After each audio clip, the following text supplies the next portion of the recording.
What's up, guys? It's your favorite Pirate Pock, and I'm back, and I'm here to stay, much like the Star Atlas team.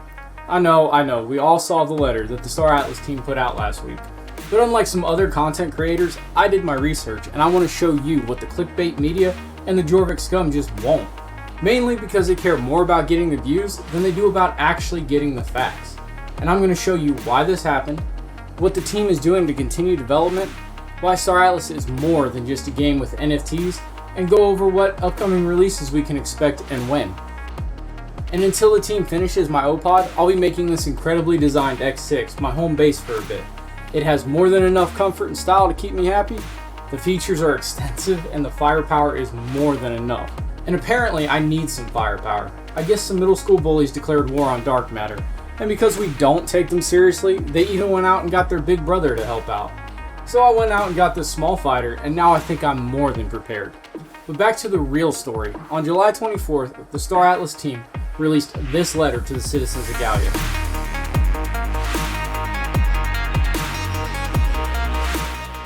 In it, the CEO, Michael Wagner, addresses the reality that the Star Atlas team would be seeing some major changes to account for current market conditions and to account for late-stage investment deals not going through.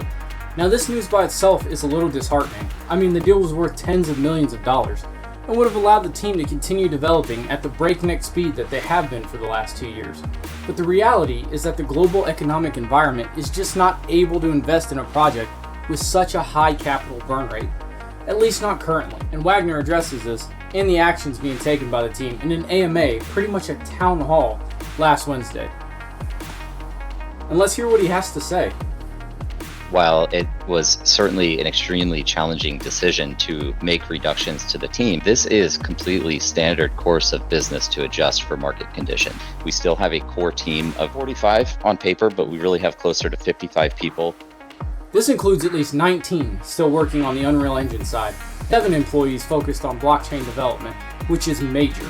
Some people out there may not understand what it means for a game to be built on the blockchain and not just have NFTs, but some of the major aspects are that it's an immutable and unchangeable memory card, an insurance policy that the economy remains in the player's hands, and that the team isn't artificially inflating resources, making sure that game mechanics aren't secretly changed.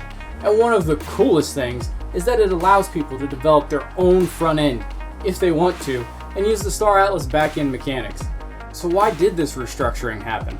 Well, the basic answer is simple: to extend the runway. Star Atlas has had a crazy year, with even more releases still scheduled, but that pace is also very costly. And we're seeing what happens when you build at warp speed in a bear market.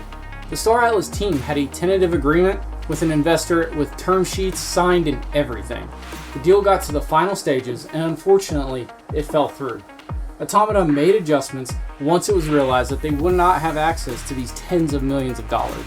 This doesn't mean that Star Atlas is dead. This simply means that Star Atlas is being affected by the same forces that affect the tech industry as a whole. Check it out.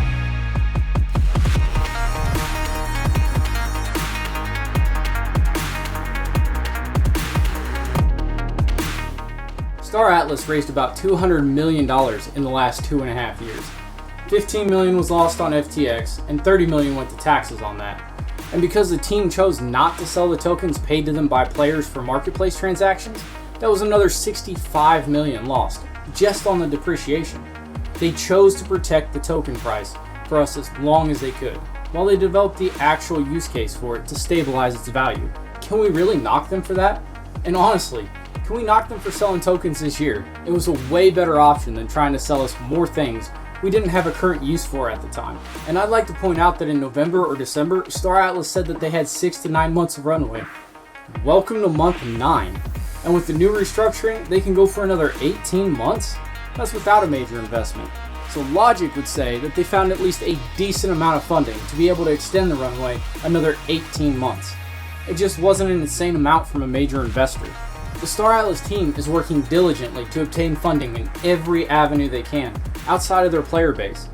And this new restructure makes them look a whole lot more appealing to investors.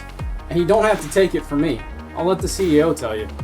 Obviously, we just presented at PlayGG. That was a full open invite. We didn't pay for anything to go there, though.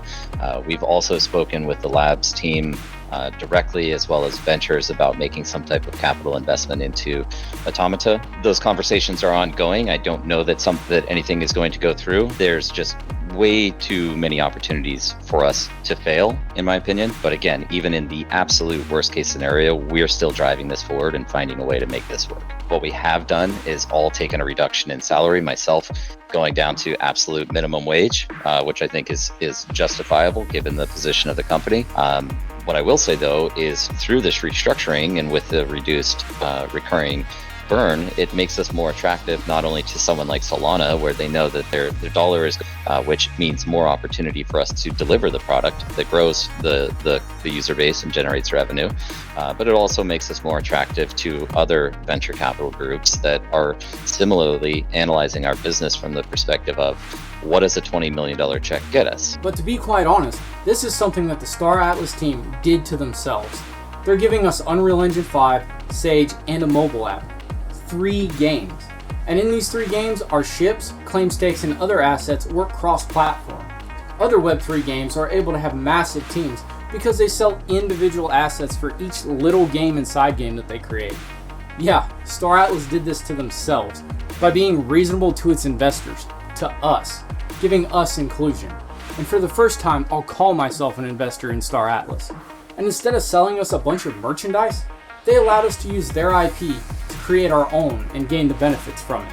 They've empowered players to be creative, active, and successful, and that's on them. It's not just my money. I'm invested into the metaverse with my heart and my time. And Star Atlas has already built the foundations of the metaverse. I mean, look around. People live here. Some of us spend most of our lives within Star Atlas and the community that's been built on the path of the most ambitious journey ever. Star Atlas is still here and still developing, and it'll be the same 18 months from now. Yeah, remember last year back in November when those people said that Star Atlas was dead?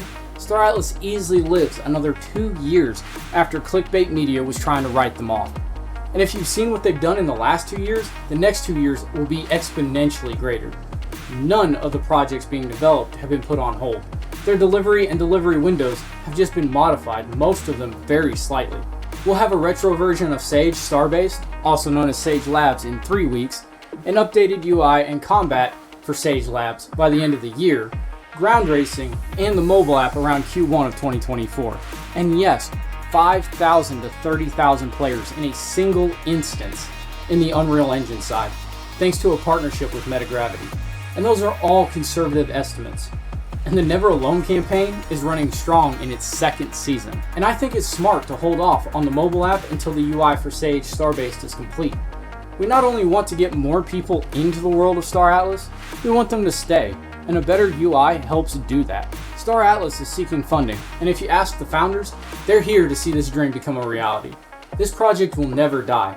It will continue to live and grow long into the future. And they're here for the long run, and so am I. And you should join me on this journey. Go ahead and hit that subscribe button, and let's do this together. But that's all I've got for today. But I will break down everything coming for Unreal Engine 5, Sage, and the mobile app in great detail for you guys. Thank you for the support for the channel, and thank you to those team members who helped get Star Atlas where it is today. You will all be greatly missed, but I know we'll see you soon enough. And you've created a legacy that just won't be forgotten. And to whoever submitted the new Star Atlas logo in Discord as a parting gift, well done. I absolutely love it. Pock out.